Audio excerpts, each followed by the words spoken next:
ہم جماعت کے ساتھ نماز پڑھنے کا اہتمام کریں۔ اللہ رب العزت نے ہر مسلمان پر نماز فرض کی ہے۔ نماز تو ایسے بھی پڑھ لیتے ہیں، اگر ہم جماعت کے ساتھ نماز ادا کریں گے، اللہ رب العزت جماعت کی برکت سے ہماری نماز کو اپنے بارگاہ الہی میں قبول فرمائیں گے۔ رسول اللہ صلی اللہ علیہ وسلم کس قدر جماعت کا اہتمام کیا کرتے تھے۔ آپ صلی اللہ علیہ وسلم نے زندگی میں کبھی بھی جماعت کی نماز نہیں چھوڑی، یہاں تک کہ آپ مرض الوفات میں تھے، 2 شخصوں کے سہارے سے مسجد تشریف لے گئے اور جماعت میں شریک ہو گئے۔ آپ صلی اللہ علیہ وسلم نے امت کو پیغام دیا کہ جماعت کو کسی صورت میں نہیں چھوڑنا، اور آپ صلی اللہ علیہ وسلم ان لوگوں پر کتنا غصہ ہے جو بغیر جماعت کے نماز پڑھتے ہیں۔ نماز تو پڑھتے ہیں لیکن جماعت کے ساتھ نہیں پڑھتے۔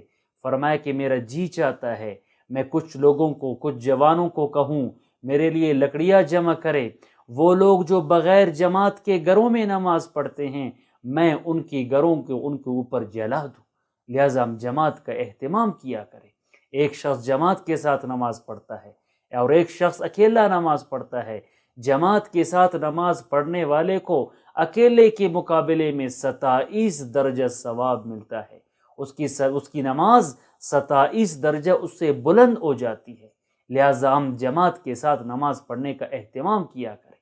یہاں تک ایک شخص بیٹھا ہوا ہے، جماعت کا انتظار کر رہا ہے کہ امام صاحب آ جائے جماعت کے ساتھ نماز پڑھے، جب تک وہ جماعت کا انتظار کرے گا گویا کہ وہ جماعت میں ہے۔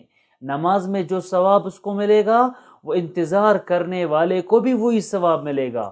رسول اللہ صلی اللہ علیہ وسلم نے فرمایا کہ جو شخص 40 دن تک تکبیر اولیٰ کے ساتھ نماز پڑھے گا، جماعت کے ساتھ تکبیر اولیٰ کے ساتھ نماز پڑھے گا، اللہ رب العزت اس کو 2 اعزاز اور 2 انعام عطا فرمائیں گے، 2 برات عطا فرمائیں گے۔ ایک نفاق سے وہ بچے گا، اس لیے کہ جو نفاق کے ساتھ مرے گا اس کا ٹھکانہ جہنم کا آخری طبقہ ہے، اور دوسرا اس کو جو انعام ملے گا جہنم سے اللہ رب العزت اس شخص کو بچائیں گے۔ لہٰذا ہم نماز پڑھتے ہیں، جماعت کے ساتھ نماز پڑھا کرے، جماعت کا اہتمام کرے۔ فرمایا کہ اکیلے کی نماز سے 2 شخصوں کا جماعت کے ساتھ نماز پڑھنا بہتر ہے، 3 شخصوں کا انفرادی نماز سے 2 کا جماعت کے ساتھ نماز پڑھنا بہتر ہے۔